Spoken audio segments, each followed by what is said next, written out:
Welcome to Chasing a Murder, and today I'm going to go over a story I kind of put off, and that's a story that's attached to the Lori Vallow and Chad Daybell case, the very shocking and horrid story coming out of Rexburg, Idaho. And Chad Daybell's property went up for sale. This is the property where they found two of the missing children and where his wife was murdered. If you're not familiar with this story, Lori Vallow and Chad Daybell are the doomsday prophets preparing for the end days and Jesus Christ's second coming. Secret briefings at the LDS temple. They were on a secret mission. Heaven's CIA. But they had obstacles in their way. Lori Vallow had two children, Tylee Ryan, 16, and JJ Vallow, 7. And Chad Daybell had a wife that was an obstacle for him. Her name was Tammy Daybell. Lori and Chad believe that they had been married multiple times throughout several lifetimes. They also believed that they had a duty to lead people around the world to prepare for the end days. They might have said that, but it seemed like it was more of the 144,000 of hell. They were planning on building a temple or a main building and having several of their followers live in smaller tents surrounding that property. In the summer of 2020, investigators discover a gruesome scene of two youth buried in the backyard. In Lori's trial, she says most likely it was an accident or a suicide or even fatal side effects from medication. After the autopsies, that's nothing like what the examiner had to say. JJ died from asphyxiation from a plastic bag and duct tape over his mouth. Medical examiner announced that she died from homicide, but no exact way. She died of a homicide, but they don't know the exact how she died due to the homicide. In other words, homicide, but unspecified. Truly a sad story. If you're interested in knowing more about this case, you can check out my series, which is ridiculously detailed, Life Beyond the Grave, Part 1. I started that simply because I just had this very strong desire to make sure that these kids and several other people attached to this case receive justice. Much of the focus has been on Chad Daybell's property in Rexburg, Idaho. Really, it's kind of like Sugar City or Salem, Idaho. Very small and mostly Mormon-driven area. And wiping tears from their eyes as they looked at those pictures. Meanwhile, Chad Daybell glanced between the witness, Dr. Garth Warren, down at the table and laptop in front of him, and at the screen in front of his attorney showing those autopsy photos. He appeared stoic, not reacting. On the outskirts Jurors first saw of photos of JJ Vallow's body covered in plastic and bound with duct tape. Dr. Warren said a white plastic bag wrapped in tape covered JJ's head. Duct tape covered his mouth and bound his hands and ankles. He had bruises on his upper arms and scratches on his neck. It's important in this case, considering there's a white plastic bag over his head, or these scratch-like abrasions from the individual putting the plastic bag over his head. It could also be from JJ himself trying to get the bag off of his head. I wasn't there. I don't know.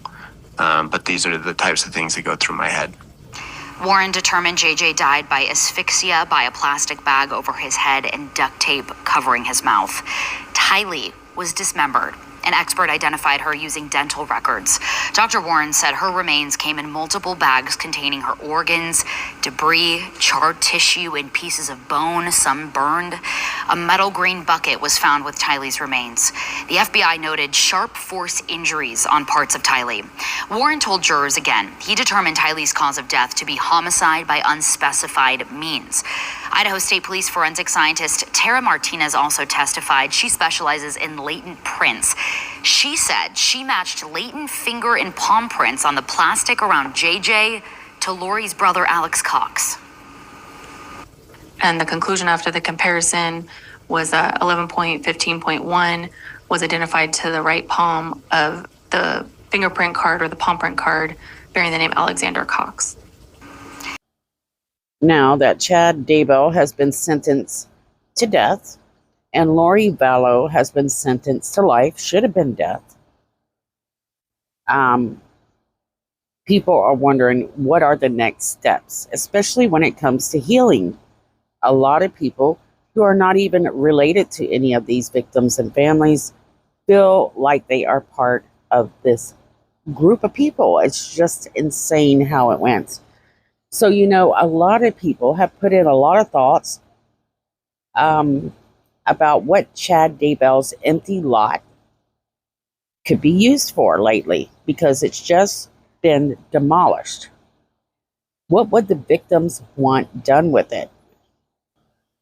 Before we start talking more on that, let's take a glance at Nate Eaton from East Idaho News telling us a little bit about the demolition that happened just a few days ago.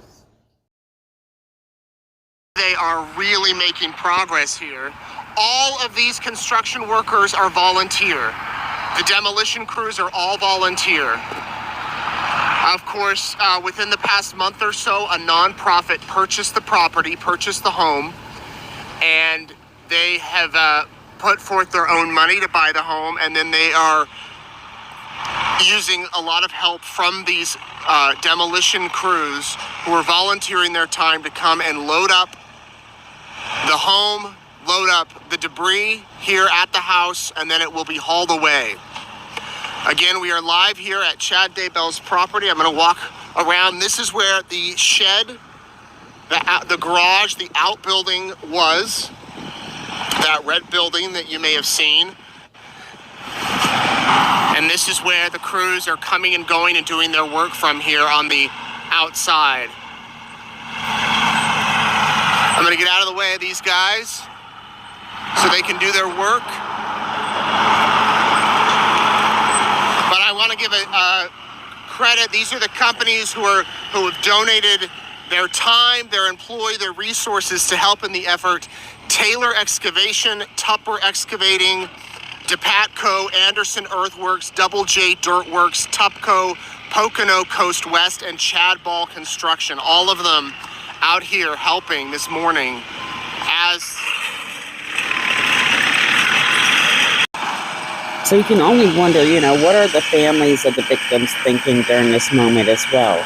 This just gives you an idea of how this area was affected by these evil acts in Salem, Idaho. Good morning, everybody. Nate Eaton here. We are live outside Chad Daybell's property in Fremont County, where construction crews are demolishing the home and all of the buildings that are here. So this is Nate Eaton from East Idaho News. He and Justin Lum were one of the lead reporters when this story first began, along with a few people that were covering it on YouTube. So we know that the new owners that have bought this property, which was immediately after trial, which makes you wonder if this was a deal that's been going for a while, is a non-profit organization. A few people who got together that are trying to make this world a better place. But sometimes even people with the best intentions, well, it's hard to please everyone. They spent we know they spent about $350,000 of their money that could have been used for anyone or something else.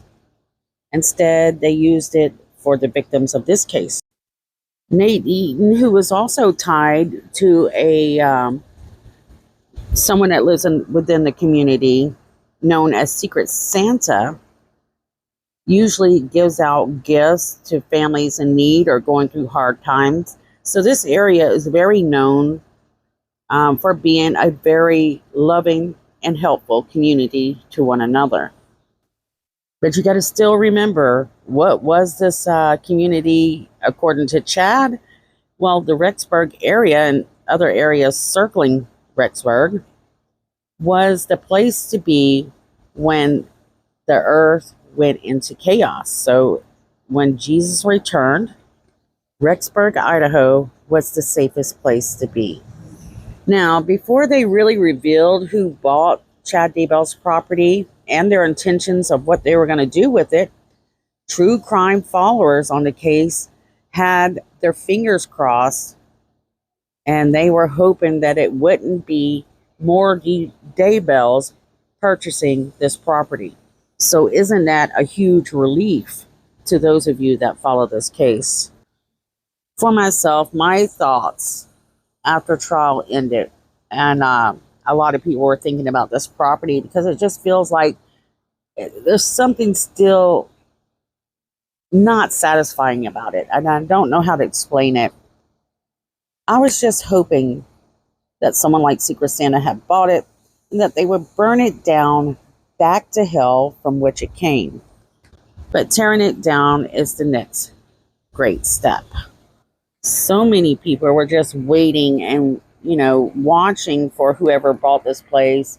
And immediately, once they announced it, that they would destroy it, people were so absolutely thrilled about that. And not only thrilled about that, but they were thrilled for the victims and the families attached to those victims. Now, some family members at the beginning, when they announced that they planned to, demolish it and make it a place to honor Tylee, JJ, and Tammy, a few of them were not too happy at first. And of course, that was most likely part of their grieving process, because even though this case has been going nearly 5 years now, they never really had a chance to sit back, relax, and grieve. Usually, anger, and in many cases, not all the time, because everyone grieves differently, is one of the last parts of the grieving process. And most likely, the nonprofit may want to tread slowly after this demolition, just to give time to the families to soak it all in, understand what's really happening, and to just finally be able to relate to what's happening right now, because they've been living in that nightmare for so long. In fact, it's been about 4 years of constant attention, and at one point, there's going to be a sudden silence, and that's going to leave them in a place that they're not sure what's happening.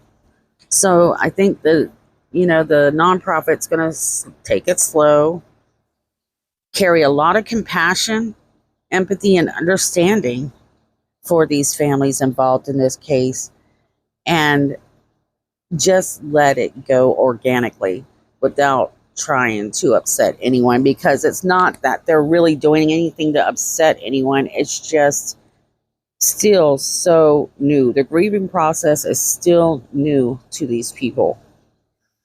So you often wonder, well, how are they going to honor them? Well, you can think about, what did Tammy Daybell, the woman who was married to Chad Daybell, hard worker, librarian, great mother, loved children, loved ducks and animals. She was involved with her community and loved to support her children. What would benefit her well? Then you have Tylee Ryan. And out of all of them, I have the hardest time finding any joy for this young lady, because she didn't really have it.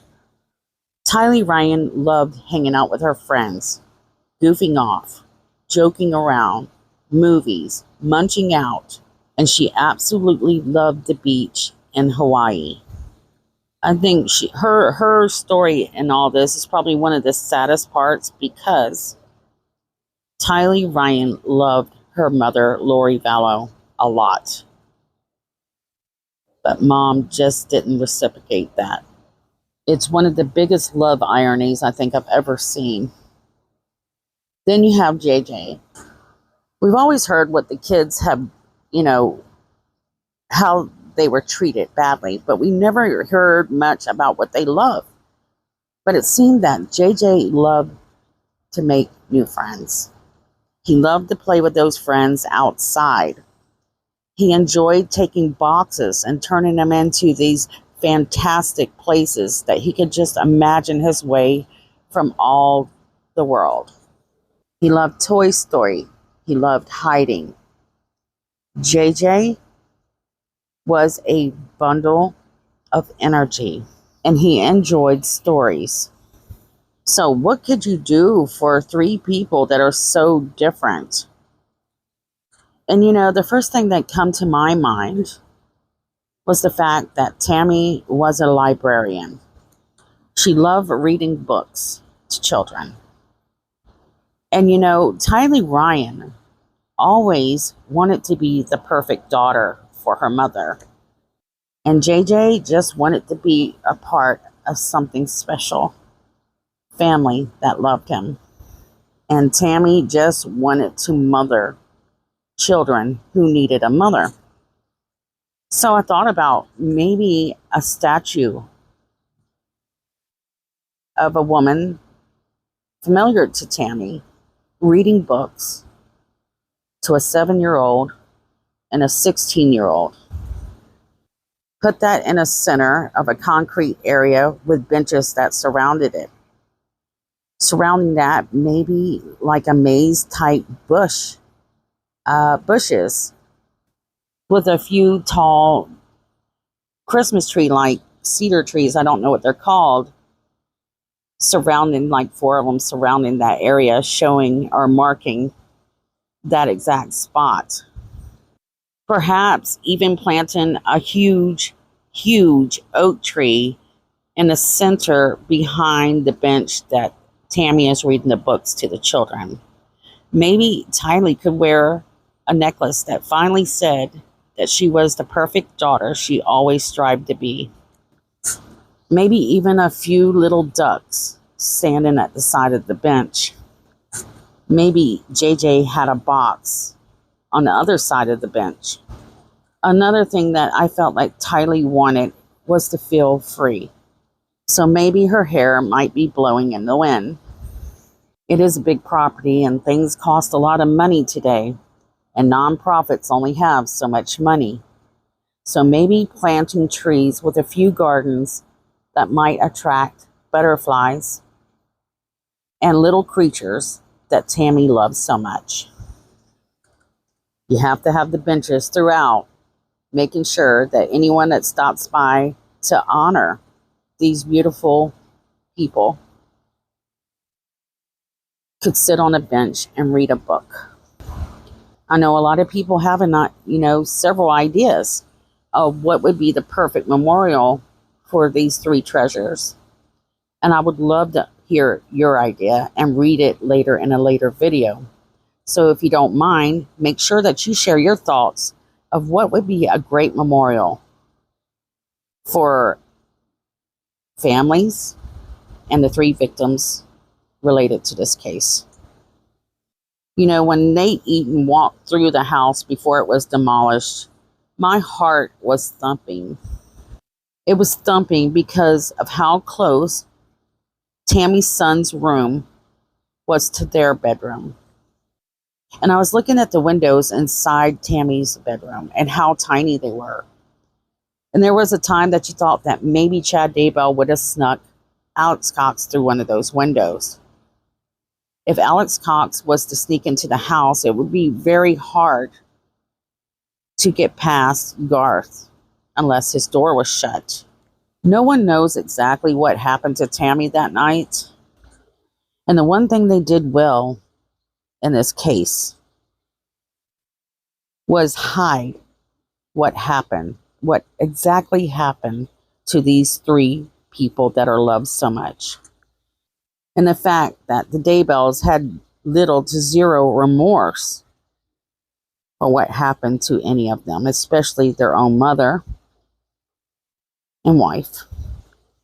Now, I didn't have time to write a script. I've been quite busy. A lot of catching up from where I was sick so long, and then trying to catch up the series, which isn't really getting all the views I was hoping it would get. But that's okay. We can continue to make it because it's really important that that story gets out there.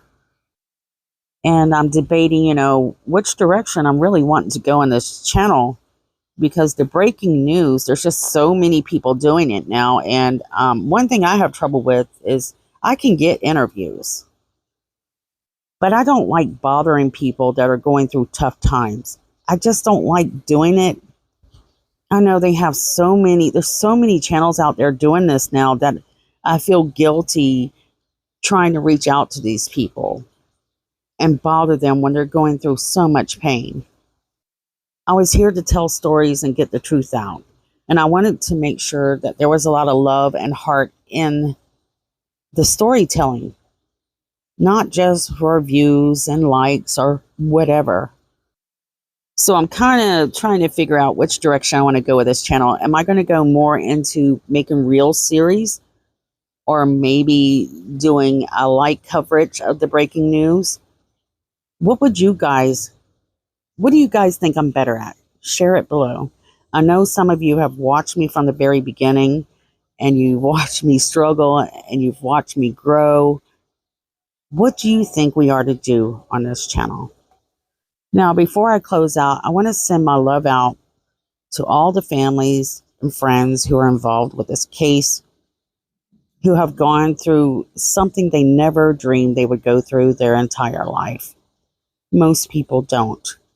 I think of you guys every single day for nearly 5 years. I've talked to a few people in this case.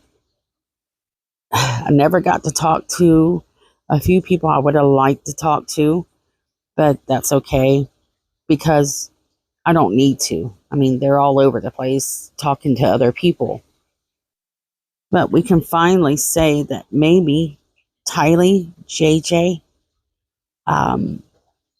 Tammy, soon Charles, possibly Joseph Ryan, are all starting to feel that they can rest in peace.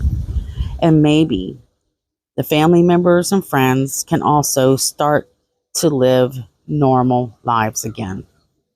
Guys, don't panic when that quiet moment comes, because it's going to feel weird, lonely, scary, but it's a start of taking your life back. Don't forget, guys, we have kids out there that continue to go missing. And just recently, Aisha Degree has had some progress on her case. This was exciting to me.